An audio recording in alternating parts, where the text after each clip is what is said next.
Riley Morgan had grease on her cheek, sweat on her brow, and a torque wrench in her hand when the growl of a vintage engine broke the Texas afternoon stillness. The sun was cruel today, sharp and unrelenting, as it bore down on the cracked pavement outside her garage in a sleepy town just south of Austin.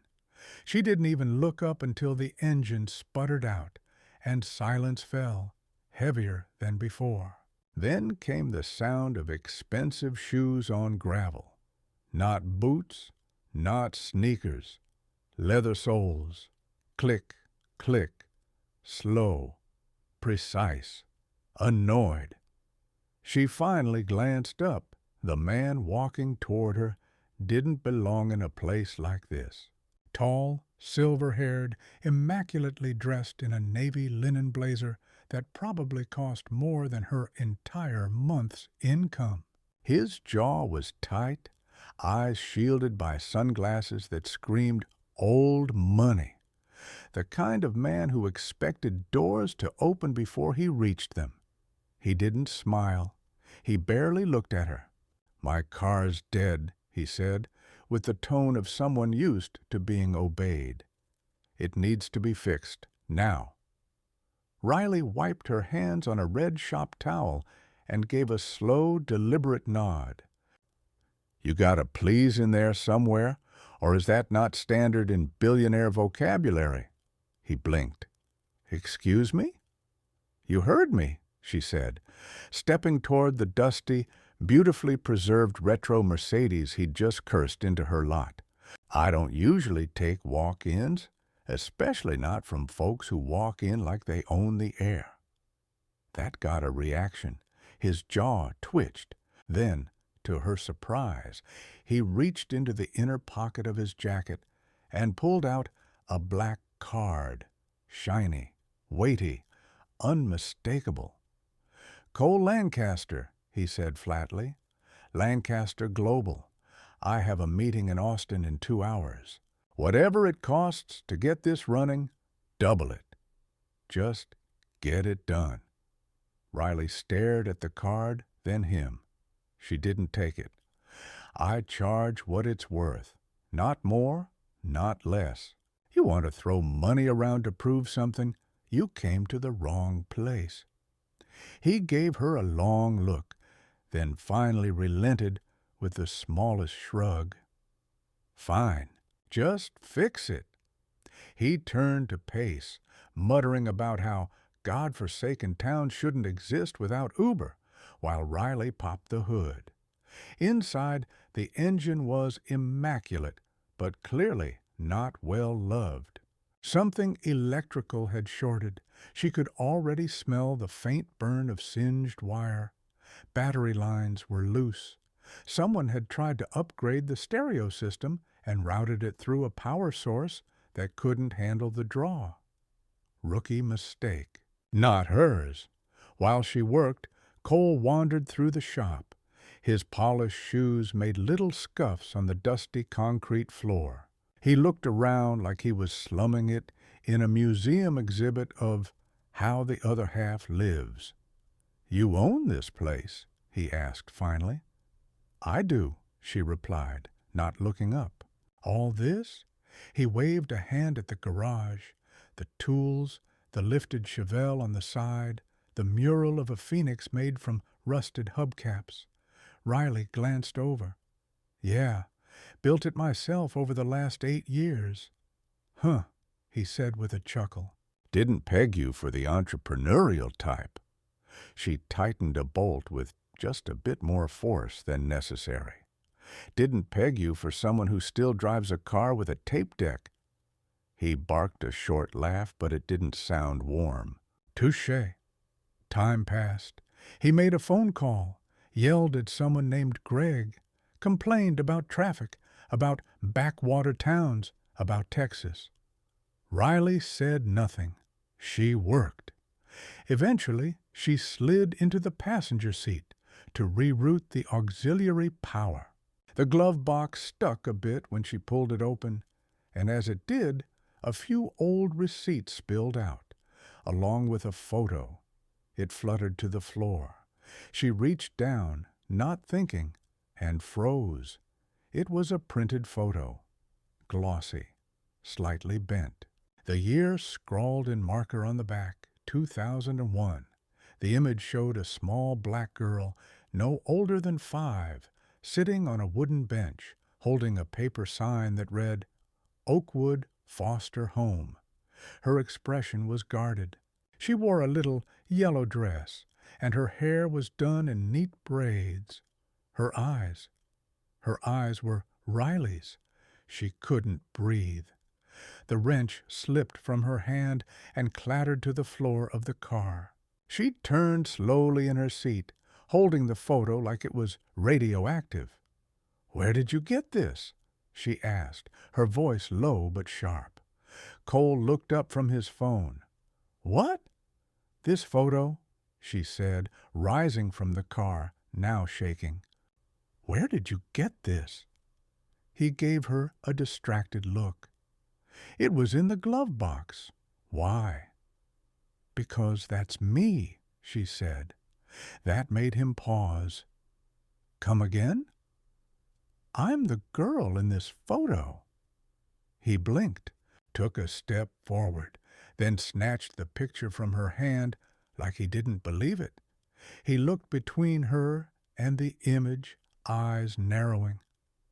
"Oakwood," she said, barely above a whisper. "That was the group home I was in before I was adopted. I was there for a year and no one came. Not until after—" She stopped. Her voice was cracking now. "There was a fire," she said. "Records were lost. I never got answers. I thought no one ever wanted me." Cole's face changed.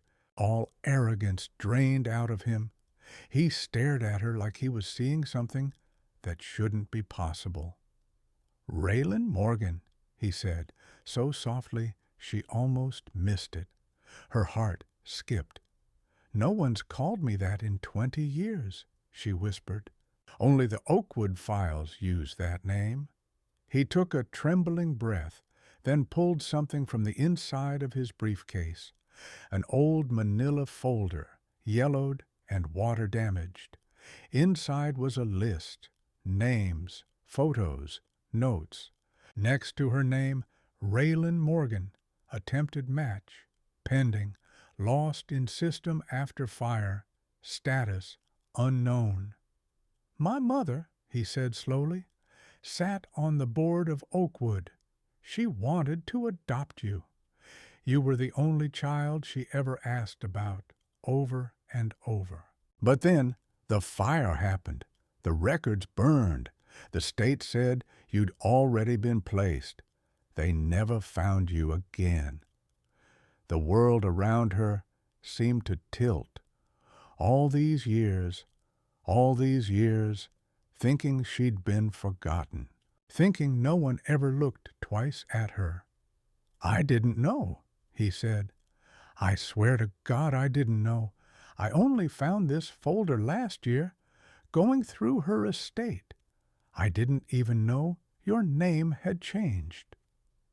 Riley looked down at the engine. It was fixed. The car was purring now, like it was waiting for something, but so much more was broken, or had been.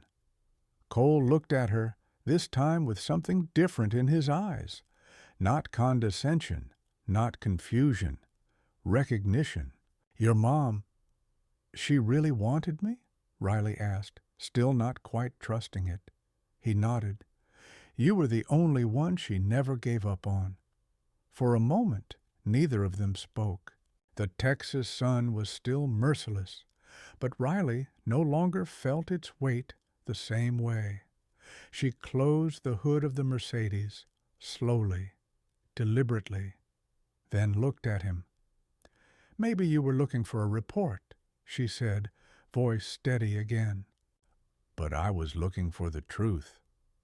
Cole said nothing, just stood there with the photo in hand, no longer a billionaire in a crisp blazer, but a man staring at the past he never understood. She walked past him, back to her workbench. He didn't follow. The car was fixed, but he wasn't leaving, and for the first time in a very long time, she didn't feel abandoned. The Mercedes remained idling in the background, its engine purring in gentle rhythm, but neither Cole Lancaster nor Riley Morgan moved. The heat had deepened, shadows crawling long across the concrete floor of the garage, but Riley felt strangely cold. The photo still burned in her mind, as vivid now as the day it was taken. Her 5-year-old self, alone, waiting. Cole stood stiffly, the file folder pressed to his side, as if unsure what to do with his hands. Billionaires didn't normally get caught off guard. They bought certainty. They didn't stumble through the ruins of lost childhoods or old fire-damaged adoption records. But here he was, silent, unpolished, human. Riley finally moved, pulling off her gloves. Her fingers trembled slightly as she placed them on her workbench, next to a half-empty coffee mug and a rusted wrench that hadn't fit anything since 1998.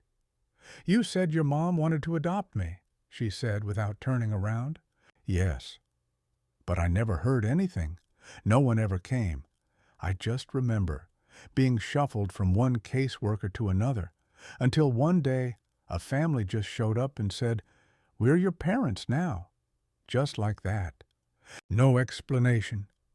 Cole took a slow breath.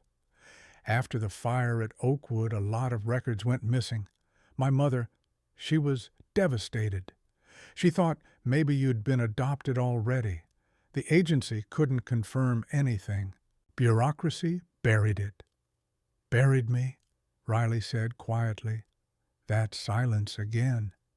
The kind that creeps under your skin and builds like pressure in your chest. "I used to think I wasn't worth finding," she continued, "that maybe I wasn't cute enough or good enough, that the system forgot me because I was forgettable." He took a cautious step forward. "You were never forgettable." "You didn't even recognize me," she said, voice hardening. "Not until that photo fell out." Cole hesitated. "I didn't know what to look for. I never saw the original picture until last year. You were 5. How could I have known?" She turned to him, eyes narrowed. "Because I'm the girl your mother wanted. And you—" She paused. "You finance the whole damn orphan network. You've built schools, grants, scholarships, but you never thought to check if one of those lost names ever resurfaced?" He flinched slightly, as if her words landed with more force than he'd expected. "I tried to make it right, Riley," he said. "After she passed, I went through every file, every unsolved case. Yours haunted me the most. You didn't even know it was me." "No, but I knew someone was missing. I just didn't know I'd find her fixing my engine on the side of the road." They stood like that, two strangers bound by a thread of memory neither could fully untangle. The heat, the humming engine, the scent of oil and rusted metal. It all faded as Riley studied the man before her. "You don't get to walk in here, drop a folder full of ghosts on my floor, and pretend it's closure," she said. "You're a stranger to me." "I don't want to be," Cole said quietly. Her arms folded across her chest, instinctively defensive. "Why now? Why not 10 years ago? Why not 5? "Because I didn't know what I didn't know," he admitted. "And because I was busy being the kind of man who thought money could fix everything." "And now?" "Now, I'm standing in front of someone who clearly doesn't need fixing," he said. "But maybe I'm the one who does." That caught her off guard. She didn't expect vulnerability from men like him. polished, powerful, practiced at giving orders and never hearing no. But there it was, cracking through his voice like sunlight through glass. She exhaled, long and slow. Her shoulders dropped. "I worked damn hard to build this place," she said. "No loans, no investors. Just me, sweat, busted knuckles, and weekends spent fixing up other people's messes." He looked around the garage, at the lifted Chevelle, the carefully cataloged tools, the wall of photos showing her with clients, friends, even a few newspaper clippings about the self-taught woman behind Morgan Motors. "I can see that," he said. "It's impressive."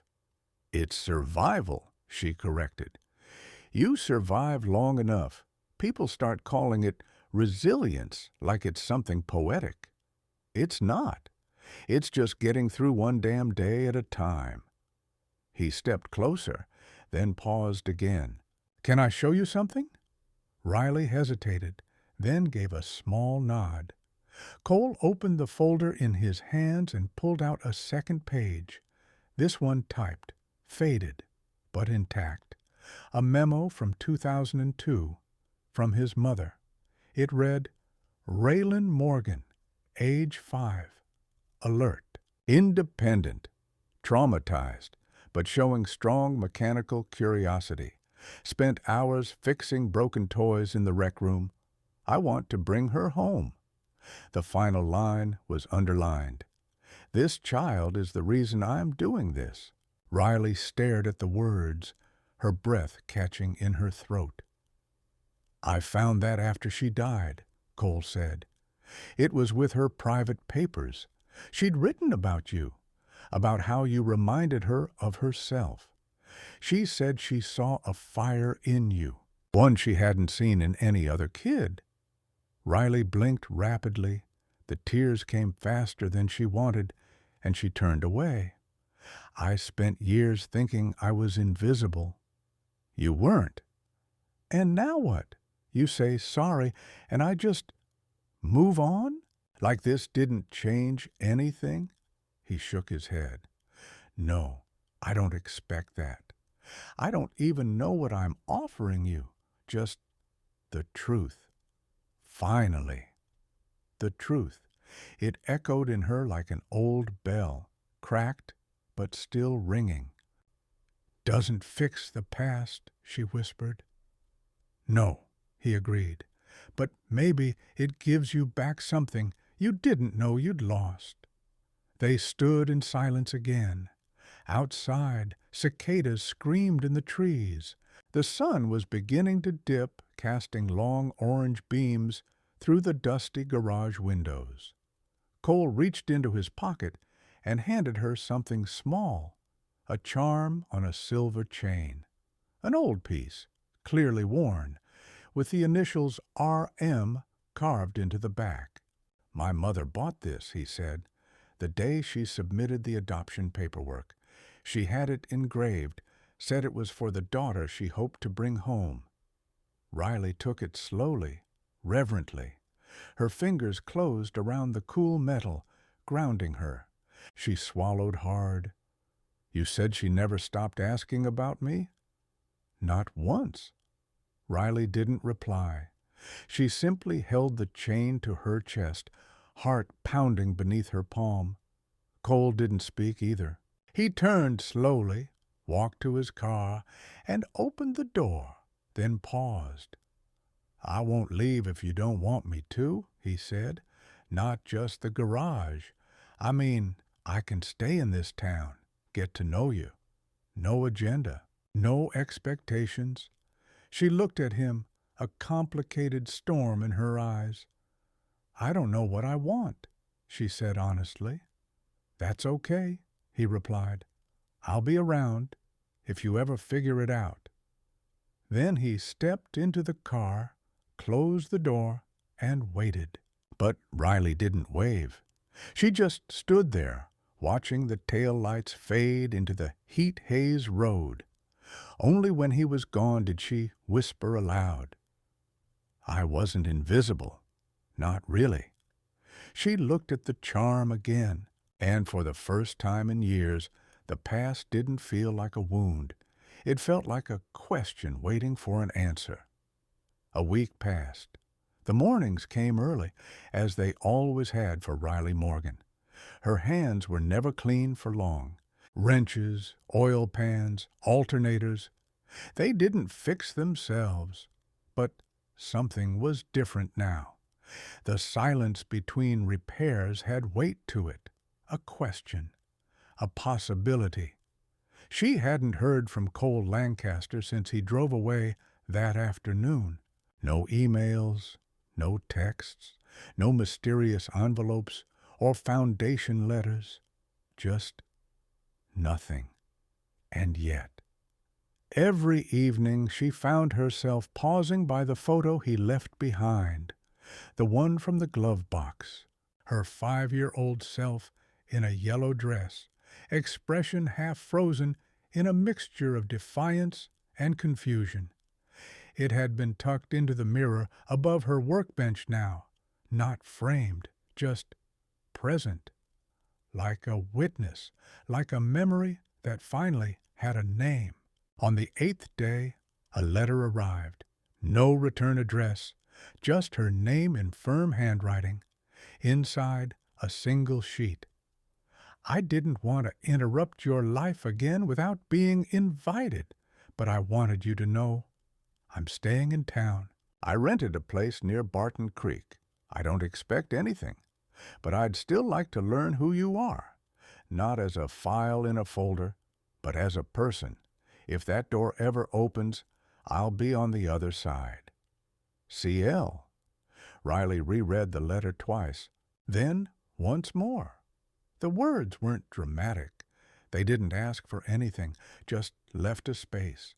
And something in her, something cracked open that day in the garage, shifted again.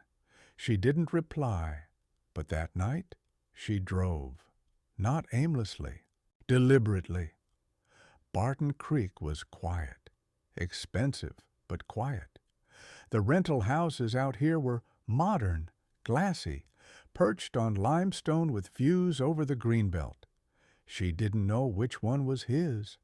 She parked anyway, walked under the moonlight, and there he was, on the porch of a low-slung house, sleeves rolled, sitting alone with a book and a glass of untouched scotch. He saw her the second she rounded the corner of the driveway. He didn't move, just stood. Riley exhaled slowly. I figured a billionaire would have more security. He gave a tired smile. I figured a mechanic wouldn't sneak up so quietly. A pause. Then, you look well, he said. I'm always well, she replied. It's survival. He nodded. She stepped closer. I don't know what this is, she said. I don't know if it's supposed to be a reunion or a reckoning or just two broken puzzle pieces that never got put together. It can be whatever you need, he said softly. I don't need saving, she added quickly. I know. But I did need answers, and now I've got them. So what now? Cole looked at her. Now, I listen. If you want to talk, or not, if you want space, I give you that. If you want me to leave this town, I will. Riley frowned. You always this good at not taking control? He smiled. No, I'm terrible at it, but I'm trying to unlearn a lot. She walked up to the porch. Close now. The moonlight carved shadows into his face. Older than she remembered, but clearer, too. Like a man trying to live without a script for the first time. Your mom, Riley said. She sounds like someone who gave a damn. She did, fiercely. She'd hate what the system did to me. She'd burn it down, Cole said with a half-smile.